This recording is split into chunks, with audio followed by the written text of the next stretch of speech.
So firstly, I just want to get a show of hands of the audience. Who have we got here? Who's an agency? Okay, quite a few. And I assume you all use WooCommerce and WordPress, maybe a bit of Shopify as well. What about a business owner? Okay, quite a few. What about an e-commerce store owner? A few. Good. Cool. So let's jump into it. This talk is for all of you. I'm not really going to go into detail into one area of running an e-commerce business, but I'm going to touch on everything that we've done in the last 3 years. And I've got like 40 slides, so we've got to get through this. It's going to be it's going to be in depth, but I think everyone should leave here with something that they've learned, hopefully. And the main thing I'm going to focus on is marketing. We're going to focus on some e-commerce and fulfillment operations. We're going to touch a little bit on customer experience and then some key takeaways from there. So, this is me. I am a workaholic. If someone asked me how did I do it in the last 3 years, I worked 15 hours a day most days for 3 years. I didn't take any holidays, and I love what I do. So it's second nature to me. I love going to restaurants and eating out. Steak is the best. I love traveling and eating steak as well. I like visiting the beach with my pups, and sneak peek, you'll see one of my dogs later in the slides. And I've recently got my pilot license, so I've been flying around Australia doing little trips. So I started building with WordPress, I think it's actually 2013, 2014, I can't quite put a pin on the exact date. But essentially I was in high school doing my final year of HSC, and I was buying flowers for my mum for Mother's Day. And I was talking to the florist, and she was like, oh, my web designer has disappeared off the face of the planet. I was like, oh yeah, I could build you a website. I'd never built a website for anyone at that point. I open up her site, and it's Flash, and there's like a little dragonfly flying around, and I'm just like, oh, this is bad. I'll save you. So I said, look, I'll come back at the end of the year, and let me finish my HSC, and I'll build you a site. She's like, great, that works for me.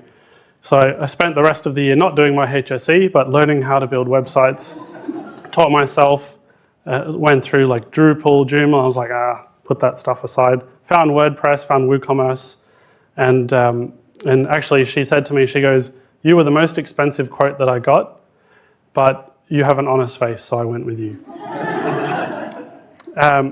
So then I called my business Pure Tech Solutions, a very, very far synonym of honest, but it worked. And then I built a few sites, had some fun, learned a lot. And then all of my clients were saying, this website is great, but I don't get any customers or visitors on it. I'm like, oh, okay. So then I started teaching myself SEO and learning SEO, and I got a job at an enterprise company called Prosperity Media. And I was doing SEO for like Westpac and NRMA and a few other companies, which was a lot of fun. And then one of my clients actually contacted me from very recently in 2021, and he said, let's build a site together. Can you build me another site? And I was like, oh, how about we do it together, because I'm sick of agency world. And that's how I started OneMed. All right, let's jump into it. So operations and fulfillment. I'm going to start with this just because I want to show you guys how we started. So we're going to cover how we started, inventory management, warehouse operations, and then streamlining logistics. That is our warehouse. That's actually my business partner's garage, and we would ship orders every day. He would pick them, print out the order slip, send me a photo on WhatsApp, and then I would, on the train to work, I would copy the tracking number, send it to the customer, and that was our business. I think we probably we started with that, we probably did like 16K in the first year, and then halfway into the second year, we were like, okay, we really need to scale this up a little bit. We had no inventory system, no accounting integration with anything, and no postal carriers. Like couriers, please, would come and pick it up from his doorstep at his front of his house. So then I spent probably about 6 months learning all the inventory systems, and we ended up using Sin 7, which we still use today. And it's complex. Like it's taken me today, still 2 years on from when we found that. I'm still learning new things on how it works. It's pretty important, to be honest, because if you're like, it tracks everything from the stock that we buy, where it sits in the warehouse, specific locations and bins, how much we bought it for, and then the sale. So everything is tracked now from when we buy it to when we sell it. Not just from a logistics purpose, but also financial purpose. So like it links back to Xero and everything's uploaded onto our cost of goods. And it's pretty complex, like, and every few months something goes wrong and things don't get tracked properly and you've got to spend weeks fixing it. But that's just the joy of inventory control. Supplier relationships, you kind of can't go to a supplier and say, hey, I want to sell all this stuff, but can I buy a quantity of 1 or 2? They'll just tell you to get lost. So it's kind of a scenario, it's the cart before the horse. You need to have volume of orders before going to a supplier, but you also need to have volume to be able to compete, to sell products and grow. At that point, it's pretty hard. So we were lucky, we actually found an aggregator that dealt with our suppliers, and then like a buying group, and then we bought off them, and then now we all have direct relationships with our suppliers. Demand forecasting and automated reordering, that is something that is challenging, and I'm still trying to find the best approach to it. Essentially, it's guessing out of a black box. Like you really can't. You can use as much data as you want to try and work out what you need to buy, but then someone will post a YouTube video about a new product, and then you'll sell all of those, and you won't sell any of the stuff that you've bought, and you're just like, pulling your hair out. But the automated reordering is pretty cool. So every day, we collect all the orders. So we keep a stock in our warehouse, but every day we collect all the back orders and then automatically email that to our suppliers as purchase orders. Warehouse operations. So then I had to teach myself how to run a warehouse. I designed all the shelving layouts. I've watched countless YouTube videos, taught myself how to do it. Even things like putting fast movers in the middle, because that's actually where the easiest way is to grab it off the shelf. Where when we first started, we just put it everywhere and we had to get ladders to get stuff off the top, and it was painful. Barcodes, barcodes, barcodes. Everything that comes into my warehouse has a barcode on it, and if it doesn't have one, I send it back. Like it's honestly the most important thing, and I think I learnt that off reading Catch of the Day. Does everyone know Catch? Yeah. They have the same policy. Nothing comes in without a barcode, and if it doesn't have one, they'll stick a label on it and then charge the customer. Amazon does the same. And then order fulfillment process. So when it's picked off the shelf, scan the product, scan where it came off. It goes into a tote trolley, scan which tote it went into. It comes out of the tote to the packing table, scan, scan, scan. Like I think every product gets scanned 3 times before it gets put in a box. And it's painful and it's slow, but it means that our accuracy, I think, is about 0.2% error rate.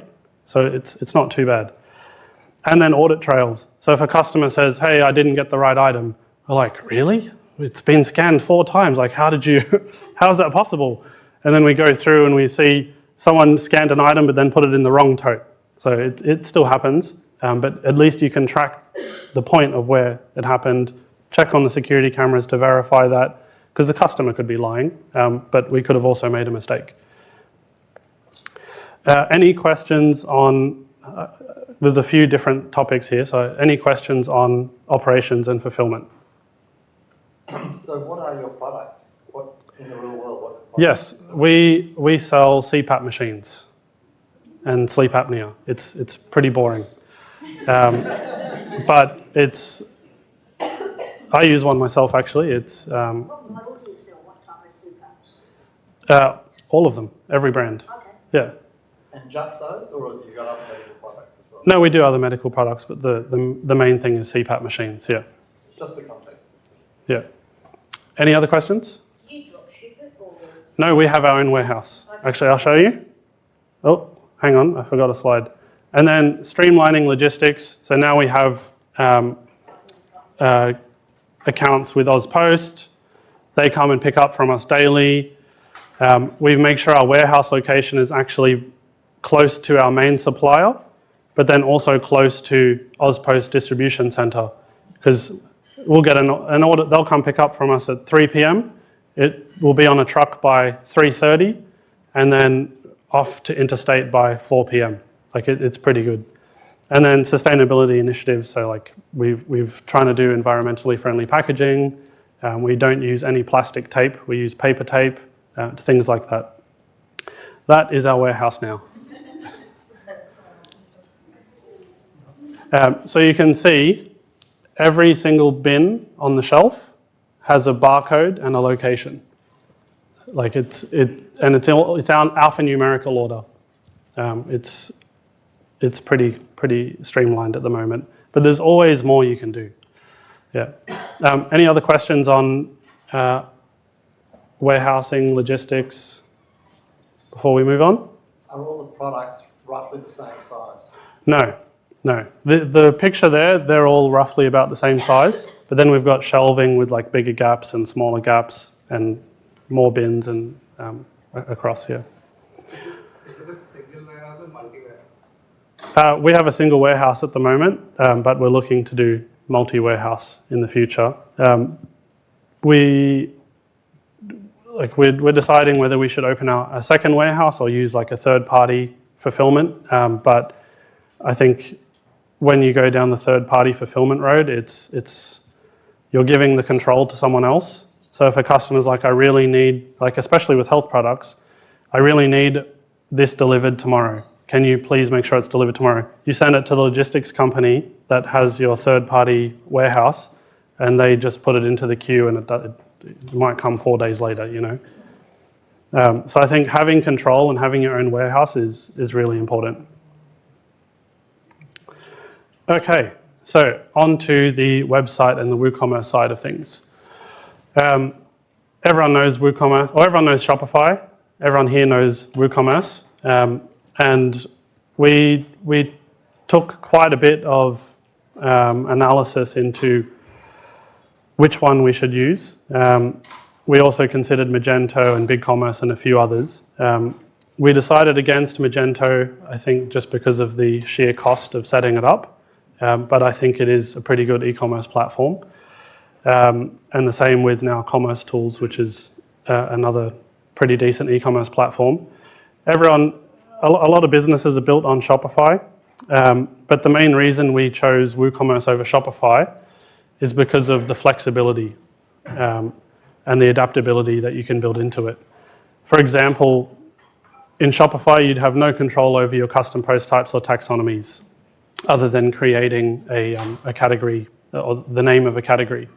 Where with WooCommerce, we created our own custom brands section, we created a product series section, we created and then we linked the product series and the brand into our blog. So when we talk about something in a blog, we tag that with the product or the category that it's talking about. And then we've got on our series pages built out sections where we talk about one product series. It has all of the main products, the products that are compatible with it, and all the blogs that talk about that one product. Where on Shopify that would be a nightmare to do. I wouldn't even know how you would do it. Permalink structure, Shopify, you cannot change your permalink structure. Does everyone know what a permalink is? Like your URL structure, essentially. Where Shopify, you're fixed. You can't change it. So with ours, because we've got so many different types of taxonomies and post types, we've actually just customized it and built that out using the Permalink Manager Pro plugin, and that was pretty good. And that's like SEO is my thing, or was my thing, and that's really important from an SEO perspective. Cost effectiveness as well. So Shopify is expensive. Like they sell it cheap at the start, like $20 a month or whatever it is. But as soon as you start building a real business on it, the costs add up. Like to use their Shopify Plus, it's like $2,000 a month, and some percentage of revenue over 800,000. Like it's ridiculous, and you don't even own it. It's their website. They can shut you down at any second. Where like we've had issues with Stripe on WooCommerce where they're like, you're selling a prescription product, and we're like, well, it's prescription in America, but it's not here, so it's okay. And then our account got closed, and we had to get lawyers involved. Where with Shopify, if they did that, because Shopify is powered by Stripe, if they did that, they would close our store. Where at least we were still trading. We just turned on PayPal credit card payments in the meantime. So I think that's one of the biggest reasons, like anyone would consider open source over a closed system like Shopify. Shopify, they keep trying to upsell you with third-party apps. What was that, sorry? In Shopify, they keep trying to upsell you with all these third-party apps. Yes, yeah. James, just a heads up. I've just been told I'm over to the right. I'm over here. Keep turning right. I'm here. Really right. I've just been asked to make sure that we hold the questions to the end, just so that we can use the microphones, just to make sure that we have everybody at home being able to listen in on the questions. Oh, okay. So No worries. if we can just hold questions until the end, that'd be amazing. Thanks. All good. Cheers. All good. Sorry, everyone. Can I repeat the question if that's okay? What was your question? Well, basically, like Shopify, they used to need third-party apps, and they keep getting upsold. Yes. So the question is, with Shopify, they've got third-party apps, and you've got to pay for them, and you keep getting upsold. I mean, WooCommerce is the same. All of the good apps are paid. You know, I think we spend a decent chunk of money on WooCommerce apps, but you could build your own. You know, Shopify, you could build your own, but it's a lot more painful to do that. We've tried. Payment gateway options, checkout optimizations. I think the cool thing about WooCommerce is that we found a plugin that makes your checkout as optimized as Shopify's checkout. Like it literally, you couldn't tell the difference between it. I've got that on the next slide actually.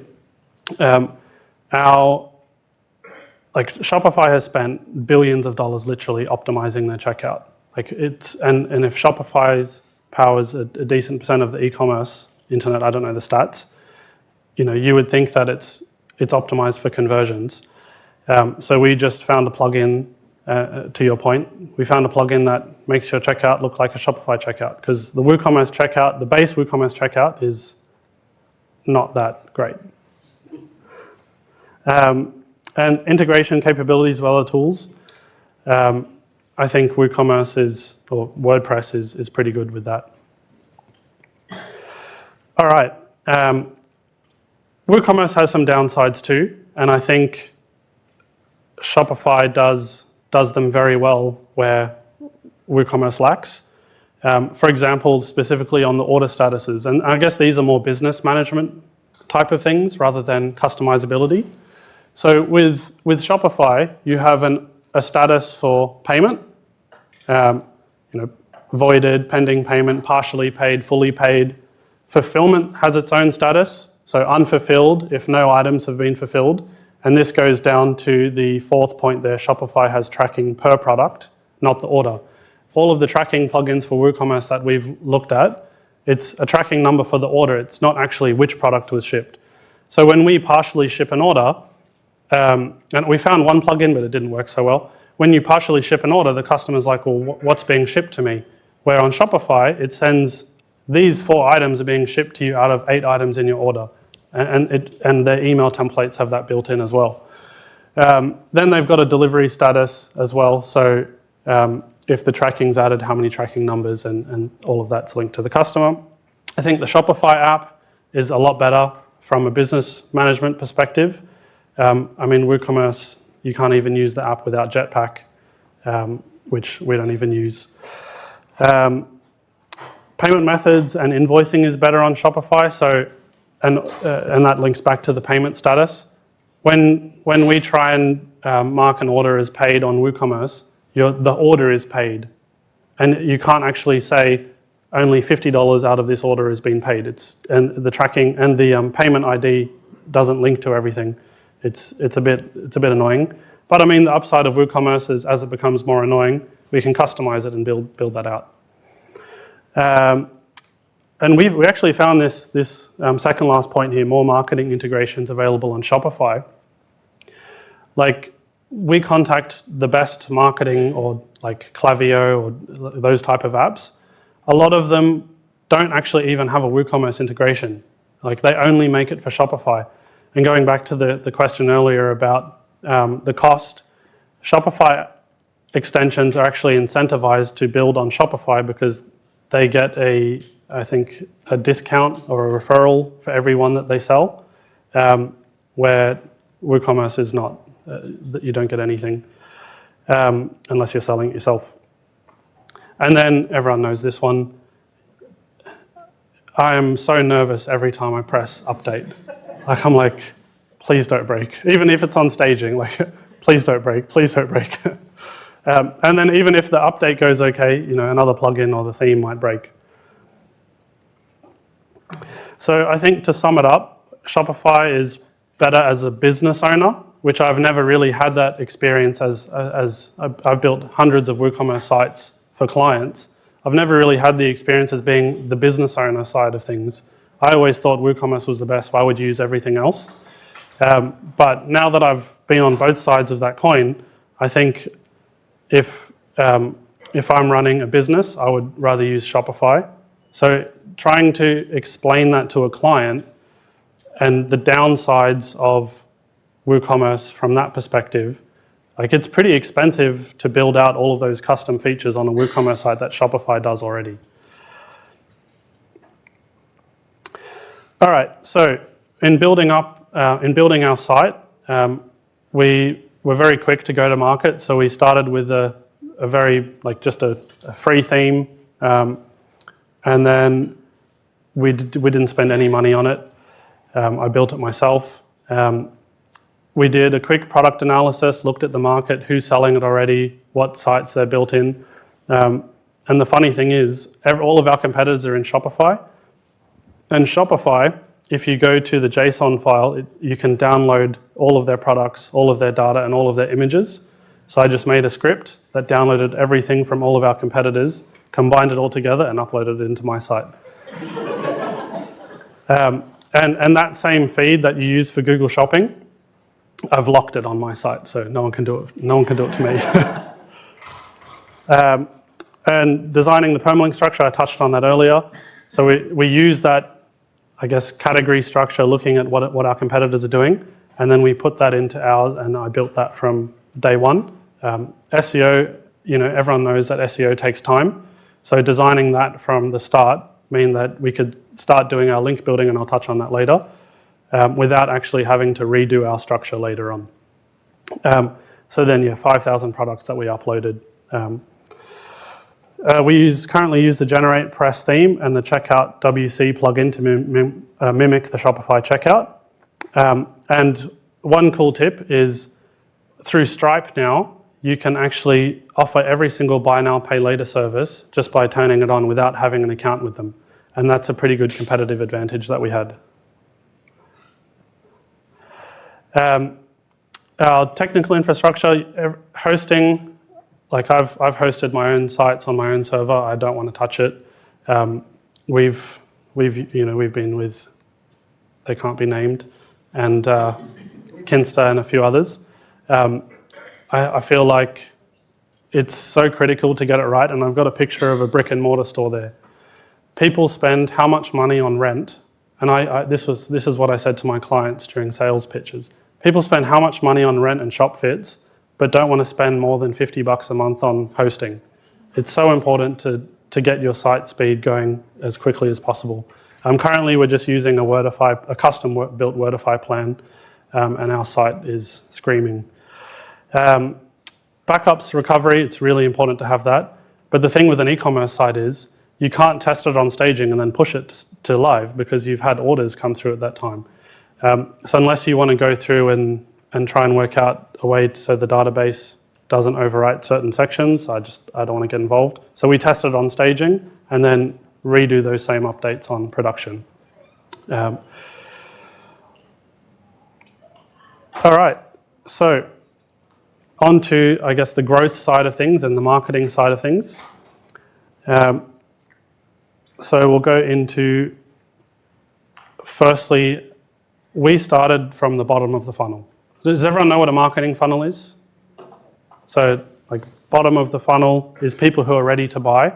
Top of the funnel is someone that doesn't even know that they need the product yet. So we started with low-cost bottom of the funnel marketing activities. All of our competitors were bidding on all of these terms, and it's pretty competitive. So what we did was we excluded all metro areas from Google Ads and just started with the regional areas. And we were able to get, I think we were only spending a couple $1,000s a month on Google Ads, and now we're spending like over 200K a month. And like, I'm pretty sure our site on Google Ads says we have 40% impression share on the market now. So I think we're disrupting the market. Laid the foundations from SEO from day one. So permalink structure, it's so important. Really have to get that done as early as possible, because Google, like, from an SEO perspective, if your link changes even by a trailing slash, present or removed, that's a completely different URL to Google, and it has to re-rank. And then one of the things that we noticed, and this is an interesting takeaway, we've been burnt. Like, I started all the initiatives myself, and then as I got busy, I passed it on to an agency. We've been burnt a couple times, even by all of the agencies who offer every service under the sun. Now we're working only with like a specialist SEO, a specialist ads company, a specialist email marketing company. I think that is one of the most important things. So on SEO, we started with a big focus on technical SEO. So we made sure our permalink structure was correct. We made sure our site loads. We made sure Google can actually see the site. One cool tip is if you go, I think there's a Chrome extension called JavaScript Switcher. Go to install that extension, go to your site, turn it off, and see what your site looks like without JavaScript enabled. If it looks even slightly different, then you've got a problem. You need to fix that. And then on page, so H1s, meta titles, really get that stuff sorted. Then we started doing a detailed keyword research and content analysis. So we looked at why are our competitors' pages ranking and what is the reason that they're ranking. And sometimes you don't really get the answer, but is it down because they have a lot of backlinks to that page? Is their content really good? So when we look for opportunities, we go, well, they don't have too many backlinks and their content is quite average. So we can get a really good piece of content on this page, even if it's a category page or a product page. We've got a really good piece of content, a couple backlinks, they don't have to be great, and then what happened? We shot to number one. So I think that's really important, but you can only do that if you have a really good technical foundation on SEO. We've put unique content on each product page and category pages, AI generated. It doesn't have to be perfect. For an in-depth blog post, we don't use AI, we rewrite that ourselves. But for category pages, you could just go to Wikipedia for the category, like, for example, musical instruments. Go to the guitar page in German, translate it to English, upload it to your site. That's unique content. I have not done that to any client sites. And then to warm up the domain, we actually bought an expired domain So if you can get a site that's already been running and closed down, that's amazing. We bought an expired domain, and we bought the trademark for that expired domain as well. And then you don't have to do the best quality backlinks. You can just get average backlinks from guest post sites, and excuse me, and start with that just to warm up the domain. We do high quality links now, but we still do average quality backlinks. You don't have to get a big focus on that. Google Ads. So we started with a low budget audience targeting through segmentation. As I said, we targeted regional areas. Russ, is it okay if you get me some water? Thanks. We set up Merchant Center. Oh, it's right there, sorry. He came all the way here when I could have picked it up myself. So we set up Merchant Center. Merchant Center with e-commerce is probably the hottest thing in e-commerce right now. Like, I think it accounts for probably 80% of our traffic and conversions. But then we linked it to Google Ads. So we made sure that we have a really good Merchant Center. We've got GTINs, we've got barcodes uploaded, we've got MPNs uploaded, we've got unique photos. And then we've uploaded that and connected that to Google Ads. And that's like rocket fuel on it. We do multiple campaigns based on product pricing. So we've got 3 tiers of pricing. We've got the low cost products, the middle cost products, and then the high cost products, which is the machines themselves. So we've set up multiple campaigns for each one, and then we've set our targeting as maximize conversion value. And then ROAS targeting as well. So aim for, if you can get a return on ad spend of, I think 300%, you're doing really good. But aim for 500. Not easy to do. All right, so really map out your customer journey. What does that mean? That means look at each part of the funnel. If someone ready to buy, are they thinking about buying it, or do they have no idea that they even need a CPAP machine or whatever product that you're selling? And then look at what content and what landing pages you have at each position in the funnel, and generate those pages and design the customer journey so that if they're at the top of the funnel, it leads them down through email nurturing, whatever you want, retargeting through Google Ads or Facebook Ads, to get them to that conversion. And then make sure that it's a consistent journey across the whole thing. And then, like, baseline conversion rate optimization strategies. Have you got trust badges on your site? Have you got the free shipping logo? Have you got authorized dealer with whatever supply that you're selling? Make sure you've got this is like on the bottom of our checkout. It says this site is encrypted with 256 bank level encryption. I don't even know what that means. And then cross sells and upsells. If someone's interested in your stuff, then they're interested in one product, they're likely going to be interested in other things that go with it. And that's really good, because if you're spending money on Google Ads, or you spent money on SEO or Facebook ads, you've paid for that customer, so you want them to buy as much as they possibly can. And if it gives them value, they'll do it. Social media, this is a very top of the funnel activity. To be honest, we haven't actually touched social media that much. We've got an active Facebook page and we just post our blogs as we post them, but we haven't really done any strategies on it. That's our next target. And it's expensive. Like, top of the funnel marketing activities are expensive because you need to spend a lot more time and effort to get that customer to buy something, where if you can just pay for a Google ad and someone's at the bottom of the funnel, you get a direct return on that. I probably don't even need to say this, but select platforms for where your customers hang out, and you need to have different content for each of those platforms. And then you can use it for retargeting, which is what we do as part of the wider funnel as well. All right, so getting into customer experience. Going back to the permalink structure design, I've said this quite a lot, if you haven't noticed, but the permalink structure really ties into your nav bar and your navigational design. Because for e-commerce especially, you've got menus and sub-menus and then sub-sub-menus. Designing that is really important because people get confused if they don't understand it. And that really ties back into the permalink design.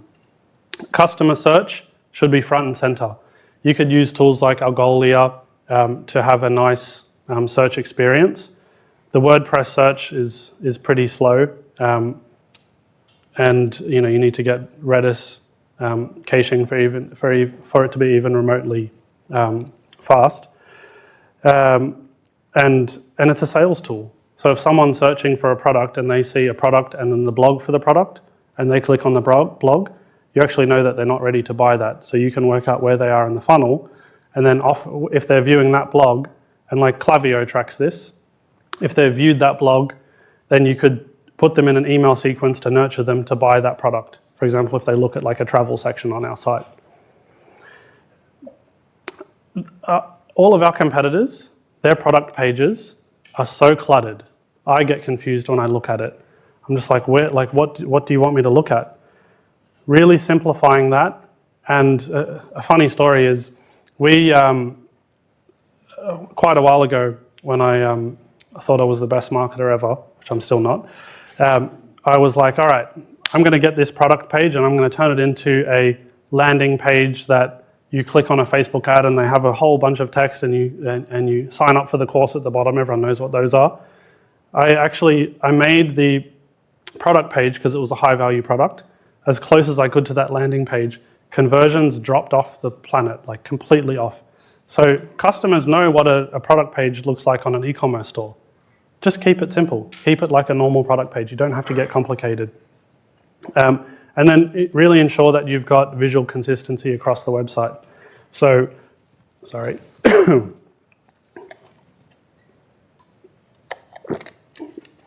So fonts, pictures, logos, make sure they're all using the same color scheme and like actually make a brand guideline. And then you could even use that off your website too, social media. This is probably one of the most important things, specifically with Google Shopping now as well. Collect surveys.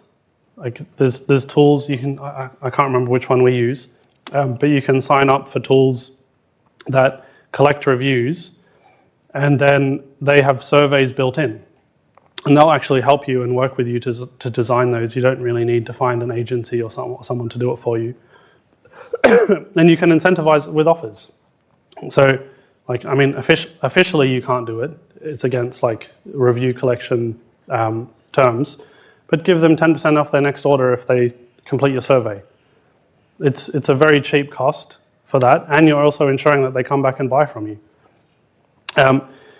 When you're collecting reviews, make sure you review gate. So has everyone heard of review gating? So essentially what that means is if you send someone to Google to leave a review and it's a bad review, you're going to get a bad review. So send them to your site. I just made a gravity form. And then if they put anything less than 3 stars, then it doesn't actually invite them to go publish it on Google. You can direct them to the customer service team and then actually fix the problem that they have. And turns out you'll fix their problem, they'll be happy, and they'll leave you a 5-star review anyway. And then based on that feedback, don't wait 6 months and go, all right, well, we're going to redesign our whole site. Just do it on iterations. So take a bit of information. If you've noticed that a few people have said that, then move your search bar to where people can find it more clearly. Redesign your navigation. Just keep iterating on things. You don't have to wait for a year and redo your site every year. It's constantly evolving. Mobile first approach. Everyone here has a mobile phone. Google actually uses mobile first indexing. So what does that mean? They mimic the screen size of a mobile phone, and that's what they use for indexing the site. So even responsive design for e-commerce elements, but speed. What I like to do, and this is a cool tip, there's a tool called GT Metrics, and you can set the screen size smaller, but turn it on to 3G mode. I think it's called 3G throttling.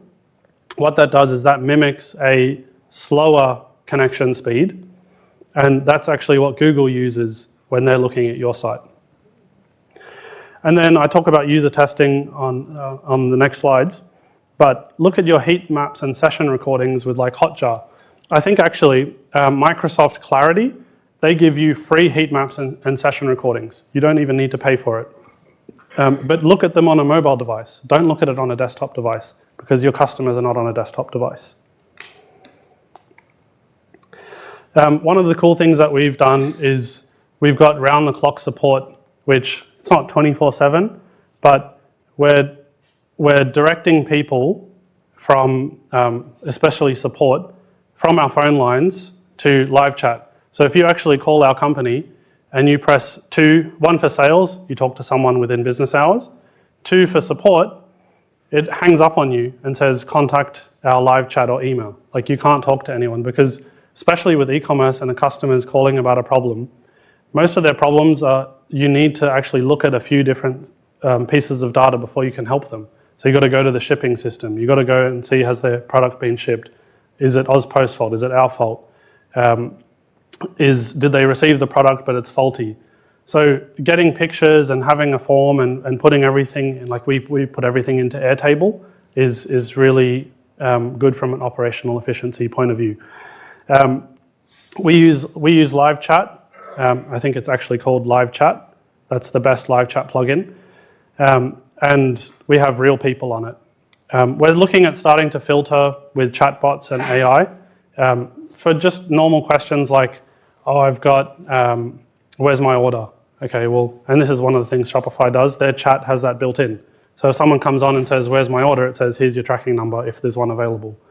So we're starting to look at tools that do that. But again, because of the fact that we've got a website, we've got WooCommerce, we've got a marketing tool, we've got email, trying to have that one tool where everything's connected is been a challenge for us.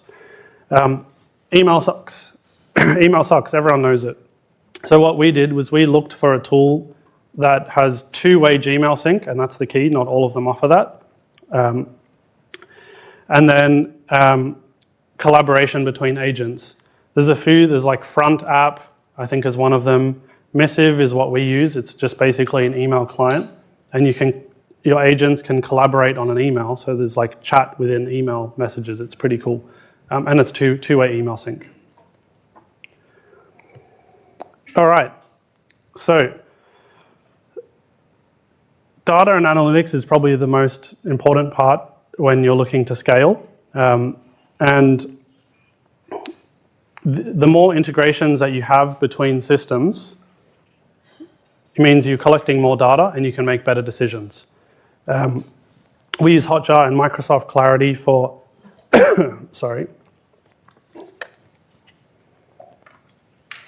for heat mapping and session recording. And that's pretty cool, specifically because no one is using your site on the computer that you built it on. They've got their own computer. They're thinking, their mind is not thinking how you built the site. So you can actually watch them using your site, like where they clicked. You can watch their mouse, where they're scrolling. Like session recordings are the coolest thing. It's kind of creepy, but when I'm bored, that's what I do. And then we track key metrics through the user journey. So if they come to our site through landing page A, they clicked through 2 or 3 different pages. Where did they drop off? Why did they drop off? Did they buy from us and then they came back to our site 6 months later? That's an opportunity, and tools like Klaviyo track that. So we've built custom dashboards tracking that, and even like shipping, right? How long does it take for the order to be placed before it's shipped? Like we track as much as we possibly can. So integrations between systems, for example, Google Merchant Center has an integration with ShipStation. So when we ship an order, ShipStation knows when the order came through and when it was shipped. and even when it was delivered for some carriers. Ozpost does support that. So that information is fed back into Merchant Center for real-time data that shows people in Google how quickly we can ship an order. Customer segmentation is probably the most important thing for e-commerce, and that goes back to knowing who your customer is, right? Why do they want to buy from you? Why do they want to buy in general? Looking at, and then taking from there, why do they want to buy from you? So for example, for us, do they already have a CPAP machine? We can kind of tell because they've purchased a part for a CPAP machine. Now we know which machine they have. But now that we know that they've got a CPAP machine, we know that they're going to need cleaning accessories, replacement masks, and then they might want to go on holidays and they might want to buy a travel machine or travel accessories for their existing machine. So looking at that data, and we use Klaviyo for this, you can build funnels that go, okay, well, someone's bought a machine from you 3 years ago. They've consistently bought accessories from you. And then now they're looking at the travel page on your website. Send them a coupon, or you don't even need to send a coupon, but send them how to travel with the machine that they purchased from you. Or if you don't know which machine they bought, send them an article on, which we've got articles for, on the best ways to travel with your CPAP machine, which has offers on buying a travel CPAP machine or accessories on using the existing machine that they have for traveling. And that goes down into personalizing the buying experience on engagement as well. Going back to the incremental changes, we have never done A/B testing or split testing, whatever you want to call it, at all. I think it's overrated, to be honest. I think based on feedback, on real customer anecdotal evidence, you can make a change and look at if your conversions went up or down. You don't need to go, okay, well, we're going to launch a new part and go, let's send 200 people to this page, 200 people to this page, and we'll see which one converts better. To be honest, I think that's overrated. Forecasting future trends is pretty difficult, but if you know your business better than anyone, right? So if you're following market trends as closely as you possibly can, I think that's probably one of the best things that you can do. For example, a new product's being launched, is an influencer talking about this product, then you can start looking at that. Asking suppliers for market research data you'll be surprised they have the data, usually. And that's really helpful to look at where the trends are going in the market. And staying up to date with changes in your marketing channels. Google Shopping in the last 2 months has been completely redesigned, and we have spent far too much money trying to understand how it works now. And we're still in the thick of it. But basically Google has redesigned Google Shopping altogether. And I don't know if you know, but they just launched AI overviews in Australia a few weeks ago. And I haven't seen an overview pop up yet. So there's a lot of change coming on Google Search, but there's no denying that Google Search is one of the biggest channels. And one cool thing that we do is we track our competitors. So I have every single one of my competitors' sites feeding into a spreadsheet. So when they change their price, it shows up and I get an email about it as well. And you can set it up because they're all on Shopify, so I can track it all pretty easily. All right, so let's sum up. Key takeaways are flexibility and ownership really matters. So I think that's really why we picked WooCommerce, and I wouldn't move away from it. I love using it. Using data to make decisions is pretty important, especially as you scale, because you get that data, you can make decisions with it. Taking a customer-centric approach is pretty important as well. So and I had this problem when I was in the agency world with dealing with clients. They thought they knew what their customer wanted. They don't. The customer decides. Effective marketing, if you need to outsource stuff, work with specialists, but you don't need to do fancy campaigns. we've never really done fancy campaigns and spent hundreds of thousands of dollars on that. I just go low cost methods. It works pretty well. Operational efficiencies are important. And the thing is, you're always learning. Like, I'm still learning how to use our inventory system today. Like, it's challenging, but it's fun. Thank you.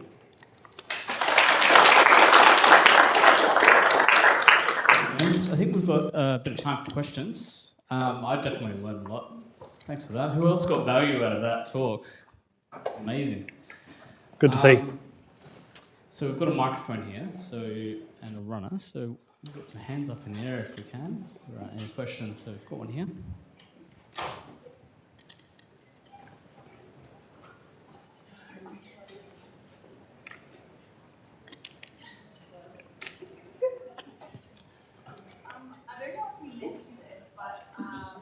Sorry. Just a switch on the microphone. Can you hear me? Yep. Yes, I got you. You mentioned there was a checkout optimization plugin that made it look like Shopify checkout. Yes. Yeah. What was that called? Checkout WC. Awesome. Thank you. Yeah.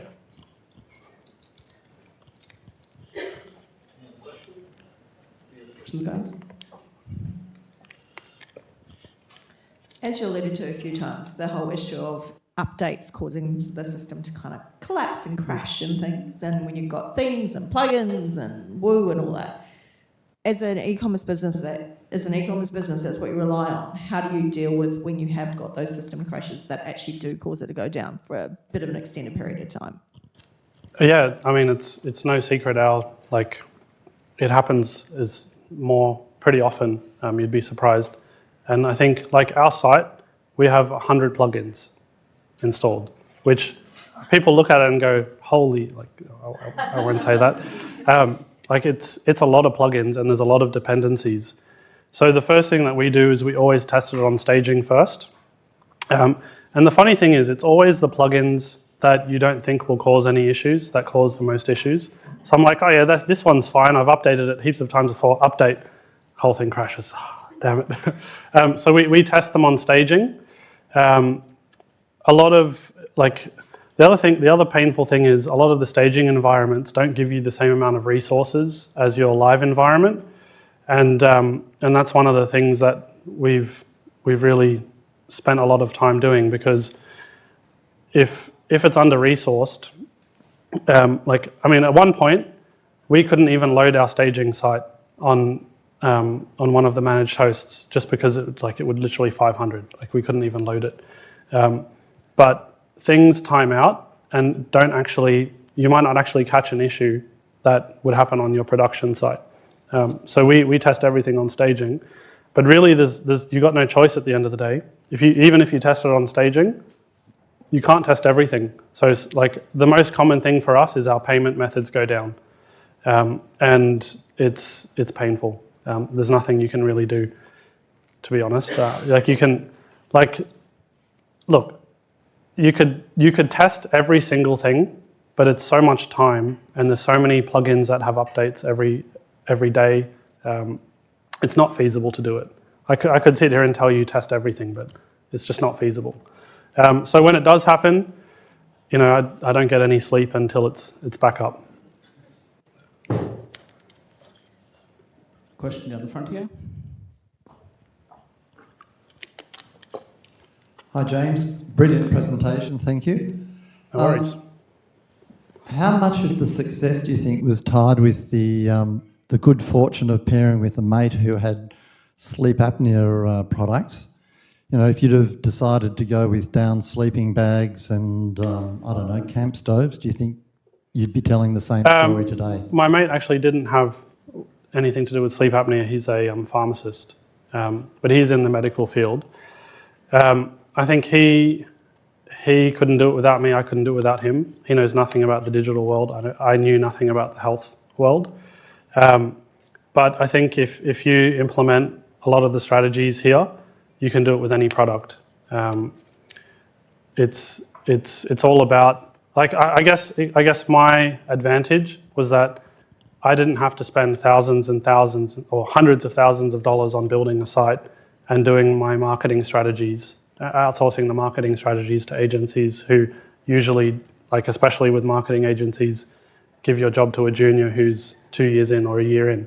So I had the advantage where I knew everything, and because I'd spent the last 10 years learning it. Like any new topic, I want to become the expert in it and teach myself how to do it. Like I didn't know how to run a warehouse, you know? So I think like it's less about what you're selling, and obviously some industries are more advantageous than others and have less competition than others. They're just normal market forces. But I think if you're doing the right marketing strategies and you really focus on who your customer is and what they want, the opportunities will find themselves with your competitors not doing what, like all of our competitors are dinosaurs, you know, and there's dinosaurs in every industry. Thanks. And then I guess the follow-on question would be, so would you look at a different market segment with different kinds of products? Do you have an idea of what you might do that's not in the one web pharmacy category? Next. I mean, specifically in healthcare, we're already branching out into all areas.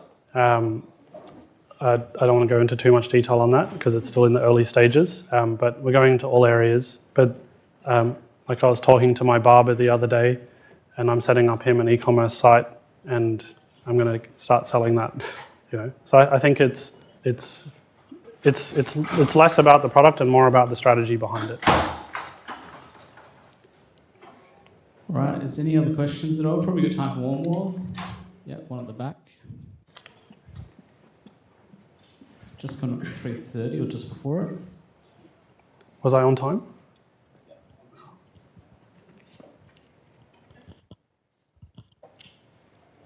You mentioned using Microsoft Clarity. Does that mean you're also using Bing as well? And if so, are you using that as part of your campaigning as well and doing ads in Bing, or are you just focusing on Google?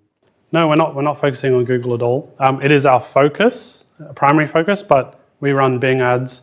Microsoft has made it so easy. Like seriously, you can go into Bing advertising tools or whatever they keep renaming it. Import everything from Google Shopping and Google Ads within 3 clicks. You'd be silly not to, you know. And I think I just put my card on it, and we spend a couple thousand every month. I haven't really looked into it. I don't focus on it. But for our audience, I think a lot of them do use Bing because it's the default browser of Edge. You'd be silly to ignore it. Yeah, that's why I wondered if that was the case. Yeah, especially considering it's all done for you. Thank you. Cool. All right, I have one question. Yes. I'm not from Sydney. Where's the best steakhouse? Steakhouse. Yeah. There's a place near Town Hall called the Gidley. Excellent. Thank you. And should we all go there this afternoon? Sounds good. They also have the number 9 best burger in the world, recently The ranked. 9. Yeah. I've only had the 12. Give it up for James Carmody, everybody. Thank you.